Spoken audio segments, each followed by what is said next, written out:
Good morning, everyone. This is Father Moki coming to you from Good Shepherd Episcopal Church. Today is Thursday, August 17th, 2023, and this is Chicken Chat. I would like to just share with you some information that we have about the wildfires here on Maui, especially the one that destroyed Lahaina. People are asking where they can send donations. The bishop has asked that donations go to a cup of cold water. Their address is the same as the church address, 2140 Main Street, Wailuku, Hawaii 96793.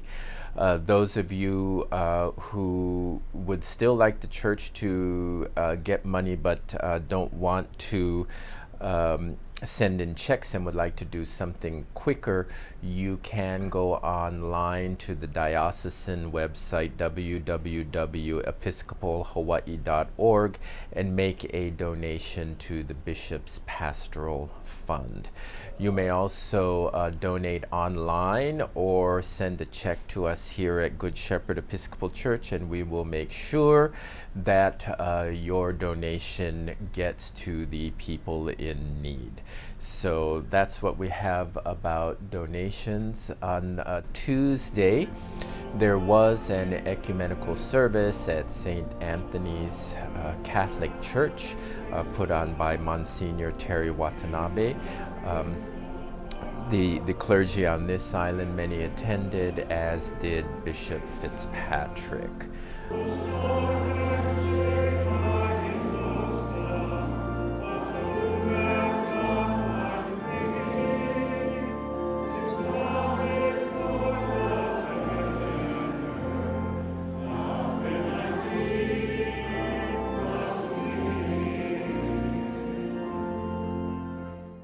Holy Innocents has been burned to the ground.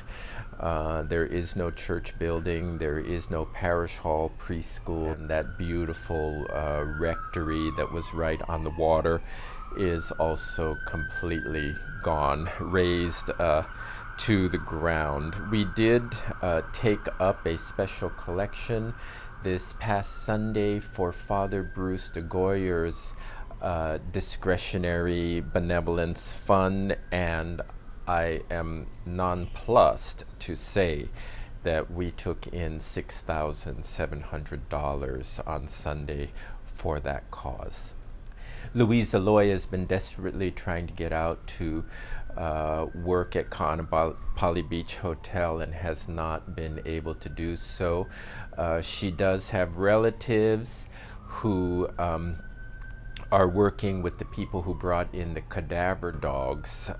Those people have been given MREs, meals ready to eat, that you eat out of a box in a can. And so Louise and her family spent Tuesday and Wednesday mornings in the church kitchen making food for the people who are here with the cadaver dogs. Dixie, Deb Lynch, and I did go on a cup of cold water run to Lahaina on Monday. Deb got into the placard line very early and was able to procure a placard for the van, and so we went into Lahaina and gave food and hygiene kits and water to the people who were on the streets there.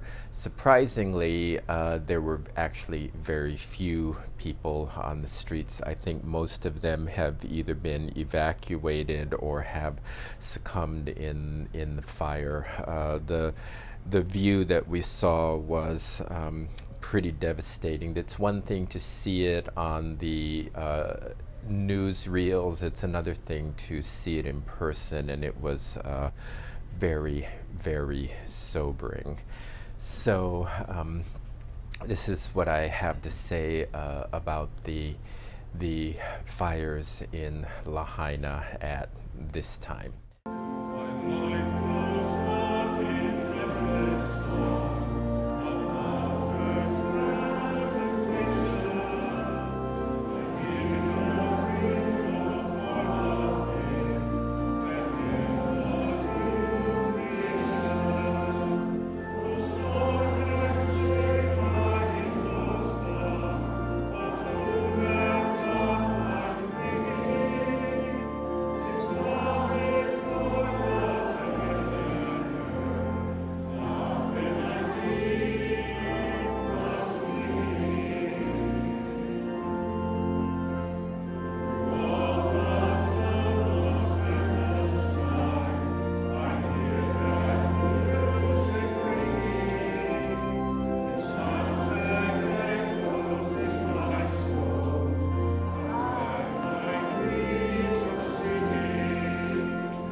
The worship committee did meet a couple of Saturdays ago, and we would like to reiterate that beginning September 10th, we will have a 7 a.m. in-person service that is in addition to all our other offerings, those offerings being 5 p.m. Saturday Eucharist in the courtyard, 7 a.m. virtual morning devotions on YouTube, and also our regular 9 o'clock a.m. service in person on Sunday mornings with coffee hour, Eucharist, Sunday school, and music. We are going to try this 7 a.m. in-person service out, and if we have reasonable attendance, we'll keep it going. If not, then the worship committee will get together and re-evaluate. I was supposed to be on Kauai for the clergy conference on Monday, Tuesday, and Wednesday. Father George Wong and I were the only clergy from Maui who had made reservations to attend, and we had a short meeting together, and we decided that it was best that we stay home, so we did not go to Kauai. Having said that, Dixie and I do have a mission trip scheduled for August 21st to the Diocese of Santiago in the Philippines, and we have decided to move forward with that trip, very confident that everyone here is perfectly capable of engaging in relief efforts without us hovering and micromanaging and things like that. So we have made the decision to go. And thank you, Vanna. Chris Golding, Father Chris Golding, who is the chaplain at Seabury Hall, will be here to cover our in-person services on Saturday afternoon and Sunday morning for the 2 Sundays that we are away. This past weekend in church, we had an incredibly moving service. Many people in distress about the fires, concerned about friends and family who have lost their homes, and also about loved ones who are missing. Bo Mahoy's brother was missing, and I'm very happy to report that he was located and is safe. So we're very grateful for that. At church this weekend, we did, at both services, spend time in silent prayer for the situation in Lahaina. And also Mother Amy Crow, who regularly attends Good Shepherd, and who was the vicar at Holy Innocents in Lahaina for many years, was invited up to preside at the Eucharist on behalf of and in memory of those whose lives were lost in Lahaina. Dixie and I did have Father Bruce DeGoyer and his wife Sylvia down to the rectory for dinner, and spent time in fellowship with them and talking about the situations with the fires. I did learn that there is a cohort of people from Holy Innocents who are still left on the west side, and they are going to be meeting in Napili at some venue, I'm not sure, to have morning prayer together. And they asked for prayer books, and we, Good Shepherd, gave them to them. Especially, I mean, poor Bruce doesn't have any vestments or anything. There are no chalices or prayer books or anything at Holy Innocents. It's all been destroyed, so we can easily part with our prayer books for the benefit of Holy Innocents, their people, and their worship. Okay. Our Kaohana Kitchen, Louise Aloy, and her family, her sister Jackie was there, her niece, and then her nephew Angel, who cleans the memorial garden, were all there. They served 103 meals on Sunday. And this coming Sunday, it will be Team 7, who is the Bear Company, will be here to make a meal for the people in our neighborhood.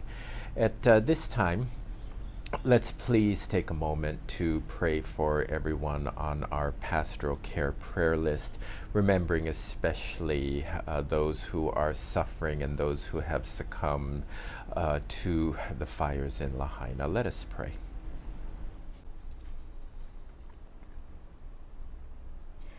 Ireneo, Eric, Purificacion, Marianne, Nellie, Mary, Joyce, Ewell, Iris, Paula, Margie, Lydia, Velma, Bill, Judy, Lucille, Tom, Teula, Catalina, Maggie, Shirley, Dolores, Jerry, Catherine, Robert, Jacinta, Arthur, Jim, Jose, Timothy, Gary, Jan, Lehua, Serene, Chat, Elizabeth, Nelson, Arnell, Mercedes, Lisa, Marilyn, Ernesto, Randall, Dale, Rochelle, Chris, Alfredo R., Sagayaga family, Brian, Sandy, Cora S., Barbara, Charlesta, Brianna, Dan, Gabby, Lynn, Tomo.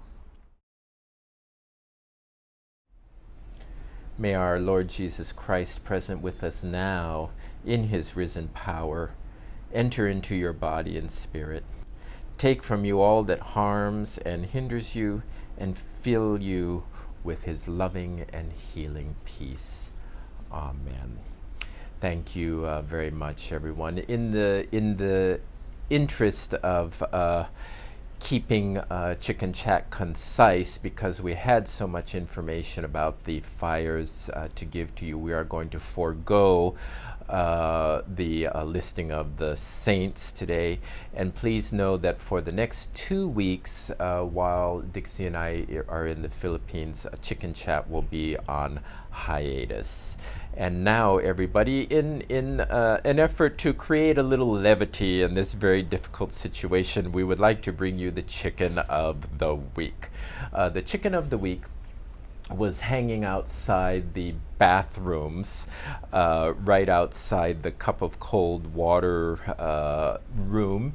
And she was on one side of the fence, and her babies were on the other side of the fence, and she managed to go with her chirping and peeping and gather all the little babies into one place and then led them on into safety. And it reminded me of the Pied Piper and how the children followed the Pied Piper, and never mind that they went into the wall. But so for the chicken of the week, we would like to name the chicken of the week Piper.